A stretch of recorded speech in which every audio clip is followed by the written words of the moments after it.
स्वागत है आपका हमारे चैनल पर। मैं हूं आपके साथ शिप्रा सैनी। मुजफ्फरनगर के सोरम गांव में हुई हिंसा को लेकर केंद्रीय मंत्री और बीजेपी सांसद संजीव बालियान का एक बड़ा बयान सामने आया है। उन्होंने इस झड़प को पूर्व नियोजित साजिश करार दिया है। उन्होंने साफ तौर पर यह कहा है कि दरअसल रालोद के नेताओं और अखिलेश यादव ने मिलकर इस पूरे षड्यंत्र को रचा है बीजेपी के खिलाफ, और इस तरीके से हिंसा पर जो उतारू रालोद कार्यकर्ता हुए हैं, ये सिर्फ और सिर्फ आरएलडी के नेताओं के बहकाए हुए लोग हैं जो इस तरीके से संजीव बालियान का विरोध सोरम गांव में कर रहे थे, और इस तरीके से हिंसा हुई जिसमें 3 से 4 लोग घायल भी हुए हैं। तो इस पूरी हिंसा को लेकर संजीव बालियान ने जो बयान दिया है उसमें उन्होंने ये भी कहा है कि दरअसल मस्जिद से ये ऐलान किया गया था कि भीड़ इकट्ठा हो और संजीव बालियान का विरोध किया जाए। मुजफ्फरनगर से सांसद हैं संजीव बालियान, और वो अपने ही संसदीय क्षेत्र के गांव सोरम में एक तेहरमी में जा रहे थे, जहां कुछ लोगों ने उनके खिलाफ नारेबाजी शुरू की और ये नारेबाजी झड़प में तब्दील हो गई, जहां एक और बीजेपी कार्यकर्ता थे और दूसरी ओर वो लोग थे जो संजीव बालियान का विरोध करने के लिए वहां आए थे। तो उन दोनों ही पक्ष में जो झड़प है वो हुई, और उसके बाद 3 से 4 लोग घायल हुए, जिसको लेकर लगातार जो राजनीतिक माहौल है वो मुजफ्फरनगर में गरमाया हुआ है। क्योंकि इस पूरे घटनाक्रम के बाद तुरंत बाद जयंत चौधरी जो कि आरएलडी के नेता हैं, उनका ट्वीट इस घटना को लेकर सामने आया। सिर्फ इतना ही नहीं, आपको बता दें राष्ट्रीय लोकदल के जो प्रमुख हैं अजीत सिंह, वो तुरंत सोरम गांव पहुंचे और वहां उन्होंने पंचायत की, जिसमें उन्होंने ये साफ तौर पर कहा कि दरअसल वो बीजेपी के नेताओं के खिलाफ कार्रवाई चाहते हैं और जो लोग घायल हुए हैं उनके लिए इंसाफ की मांग करने वो वहां पहुंच गए। तो इस पर संजीव बालियान ने सवाल खड़ा किया है कि आखिर किस तरीके से ये एक पूर्व नियोजित साजिश थी, जिसके तहत जो आरएलडी के नेता हैं उन्होंने ये पूरी साजिश को रचा था कि संजीव बालियान अगर सोरम गांव में पहुंचे, इस कार्यक्रम में पहुंचे, तो उनका विरोध किया जाए, जिसको लेकर संजीव बालियान ने साफ तौर पर अब तमाम बड़े आरोप अखिलेश यादव से लेकर अजीत सिंह और जयंत चौधरी को इस पूरी झड़प का जिम्मेदार ठहरा है। आपको बता दें अखिलेश यादव को लेकर दरअसल इसलिए क्योंकि संजीव बालियान इससे पहले शामली के भैंसवाल गांव में भी पहुंचे थे, जहां वो खाप पंचायत से उनके नेताओं से मिलने पहुंचे थे, लेकिन वहां भी उनका विरोध किया गया। ट्रैक्टर उनके काफिले के सामने अड़ा दिया गया, जिसको लेकर संजीव बालियान ने, जहां उन्होंने कहा कि सपा के उम्मीदवार के परिवार के 10 से 12 सदस्यों ने भैंसवाल में मेरे साथ बदसलूकी की।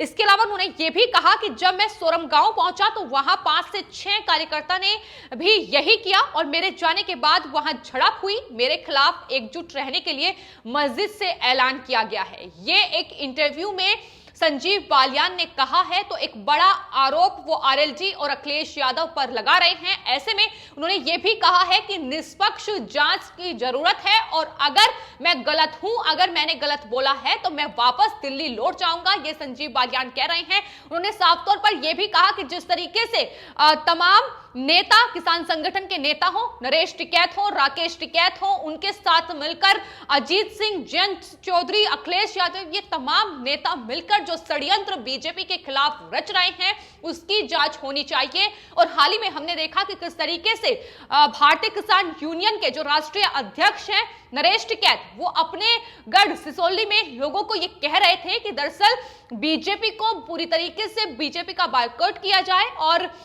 बीजेपी के नेताओं को किसी भी कार्यक्रम, किसी भी शादी समारोह या तेहरवी में न्योता ना भेजा जाए, और ना ही जो लोग हैं वो बीजेपी के कार्यक्रम में शरीक हो। यानी बीजेपी के खिलाफ किस तरीके से मोर्चा खोला जाए, इसको लेकर ही किसान संगठन के नेता ये आरएलडी और समाजवादी पार्टी, कांग्रेस पार्टी, इन तमाम पार्टियों के साथ मिलकर, विपक्ष के साथ मिलकर जो रणनीति तैयार कर रहे हैं, ये उसका ही नतीजा है कि ये रणनीति दरअसल हिंसा में तब्दील हो रही है। फिर चाहे उदाहरण अब सोरम गांव का ही ले लीजिए, जिस तरीके से नरेश टिकैत ने आह्वान किया कि बीजेपी के नेताओं को कार्यक्रम या शादी समारोह में न्योता ना भेजा जाए। और इसको लेकर नतीजा यह है कि अब जब संजीव बालियान अपने ही संसदीय क्षेत्र में अपनी ही जनता के बीच पहुंच रहे हैं, उनसे मुलाकात कर रहे हैं, उनके दुख और सुख में पहुंच रहे हैं, तो ऐसे में उनका वहां कड़ा विरोध इस तरीके से हो रहा है कि बीजेपी के जो कार्यकर्ताओं से ये तमाम लोग उलझते नजर आ रहे हैं। और उसका नतीजा ये हो रहा है कि 3 से 4 लोग जिस तरीके से इस पूरी झड़प में जख्मी हुए हैं, तो ये सिर्फ और सिर्फ नरेश टिकैत, राकेश टिकैत जैसे लोगों के ही बरगलाए लोग हैं जो इस तरीके से अब हिंसा पर उतारू हो रहे हैं। और इसके लिए ही संजीव बालियान ने सवाल उठाया है कि इनकी निष्पक्ष जांच होनी चाहिए। दरअसल इस पूरे घटनाक्रम के बाद शामली में जिस तरीके से विरोध हुआ और उसके बाद मुजफ्फरनगर में, उसको लेकर संजीव बालियान ने यह कहा है कि अब मुजफ्फरनगर की जनता को ही यह तय करना होगा कि उन्हें विकास चाहिए या फिर कुछ और चाहिए। मैं हमेशा मुजफ्फरनगर की जनता के बीच में रहता आया हूं और आगे भी रहूंगा, ये संजीव बालियान का बयान है। और उन्होंने कहा कि मुजफ्फरनगर की जनता जो है वो मेरा अपना परिवार है। 2013 दंगों का जिक्र भी उन्होंने किया। 2013 में जब मुजफ्फरनगर में दंगे हुए तो उसे कराने वाले लोकदल के पंचायतों में मंच पर बैठते थे। भैंसवाल और सोरम में सब कुछ सुनियोजित था, ये संजीव बालियान ने कहा है। तो जिस तरीके से मुजफ्फरनगर दंगों को लेकर भी ये तमाम लोग सिर्फ और सिर्फ उस दंगे के चलते अपनी सियासी रोटियां ही सेकते नजर आए, उसको लेकर भी संजीव बालियान ने एक बड़ा आरोप लगाया है कि वो किस तरीके से जनता के बीच उस दंगे के बाद पहुंचे थे। जो केसेस चले हैं उनका निपटारा बीजेपी ने ही करवाया है, उनका निपटारा संजीव बालियान ने ही करवाया है। तो ये तमाम चीजें संजीव बालियान की ओर से कही गई। समाजवादी पार्टी से लेकर आरएलडी तक निशाना उन पर साधा गया। जिस तरीके से जयंत चौधरी, अजीत सिंह मिलकर यह षड्यंत्र संजीव बालियान के खिलाफ रच रहे थे, उन्होंने साफ तौर पर कहा कि आने वाले वक्त में चुनाव होंगे 2022 में और इसका जवाब इन्हें दिया जाएगा। जिस तरीके से ये फिलहाल किसान आंदोलन की आड़ में अपनी राजनीति चमकाने का काम कर रहे हैं, लेकिन फिलहाल इस पूरी घटना के बाद मुजफ्फरनगर से लेकर शामली तक राजनीतिक चर्चाओं में संजीव बालियान छाए हुए हैं। वो इसलिए क्योंकि जिस तरीके से उनका विरोध हुआ है वो उन्होंने साफ तौर पर कहा कि ये पूरा सुनियोजित था और इसकी जांच होनी चाहिए। उन्होंने कहा कि मस्जिदों से ऐलान करके इस भीड़ को इकट्ठा उनके खिलाफ किया गया था, जिसके खिलाफ वो हैं और वो इसकी जांच चाहते हैं। उन्होंने कहा है कि जब से वो मुजफ्फरनगर के सांसद बने हैं तब से वो लगभग 50 बार खाप चौधरियों के बीच जा चुके हैं और उन्हें अगर कोई भी सलाह लेनी होती है या कोई भी आशीर्वाद लेना होता है तो वो उनके बीच पहुंचते हैं। ऐसा पहली बार नहीं है कि जब वो खाप चौधरियों से मिलने के लिए पहुंचे हैं और उनका इस तरीके से विरोध हुआ है। जाहिर तौर पर उन्होंने कहा कि समाजवादी पार्टी के उम्मीदवार के परिवार के लोग थे जो उनके काफिले के सामने जो ट्रैक्टर लगाया गया, जिस तरीके से उनका विरोध हो गया और उन्हें वापस लौटना पड़ा। तो ये पूरी तस्वीर फिलहाल इस किसान आंदोलन की आड़ में जो राजनीतिक रोटियां सेकने का काम किसान संगठन के नेता राकेश टिकैत, नरेश टिकैत और ये तमाम विपक्षी पार्टियां कर रही हैं, उसका नतीजा ये है कि अब इस तरीके से किसानों को बरगलाया जा रहा है। इस तरीके से वहां भीड़ को किस तरीके से उस हिंसा भड़के उसको लेकर उनके लिए पूरा एक ढांचा तैयार करने की कोशिश इन तमाम विपक्षी दलों की ओर से की जा रही है। लेकिन फिलहाल इसको लेकर संजीव बालियान का यह साफ तौर पर कहना है कि लोगों को आपस में लड़वाकर समाज को तोड़ने का जो प्रयास इनकी ओर से किया जा रहा है उससे वो नहीं डगमगाएंगे। उन्होंने कहा कि किसान मेरा परिवार है, हमेशा मैं अपने परिवार के बीच ही रहूंगा।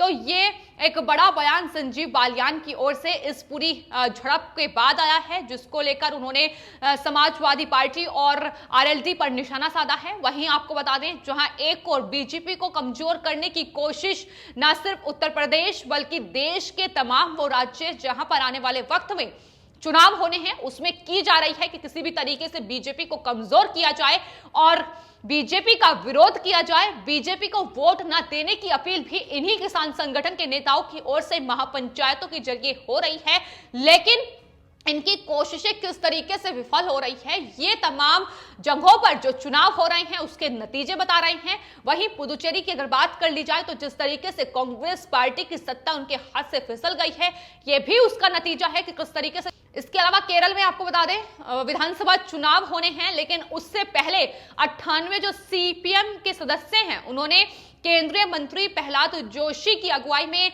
बीजेपी को ज्वाइन किया है। तो इतनी बड़ी संख्या में जब तमाम दूसरी पार्टियों के जो कार्यकर्ता हैं, जो नेता हैं, वो बीजेपी का दामन थाम रहे हैं, तो ऐसे में साफ समझ आता है कि किस तरीके से जो भरोसा है जनता का वो बीजेपी पर बरकरार है। यही वजह है कि पश्चिम बंगाल से लेकर अब केरल और साथ ही पुदुचेरी में जो नेताओं के बागी होने का सिलसिला है वो लगातार जारी है। तमाम जो विपक्ष की पार्टियां हैं, उनके कार्यकर्ता हो या उनके नेता हो, बीजेपी का दामन थाम रहे हैं। तो तस्वीर पूरी साफ है कि अगर कांग्रेस पार्टी से लेकर आरएलडी, समाजवादी पार्टी और तमाम के नेता अगर झूठी राजनीति किसान आंदोलन की आड़ में करेंगे तो उसका नतीजा यही होगा जो तस्वीर केरल से लेकर पश्चिम बंगाल में सामने आ रही है। फिलहाल आपकी इस पूरे मामले पर क्या राय है, हमें कमेंट बॉक्स में जरूर लिखें और चैनल को सब्सक्राइब करें। धन्यवाद।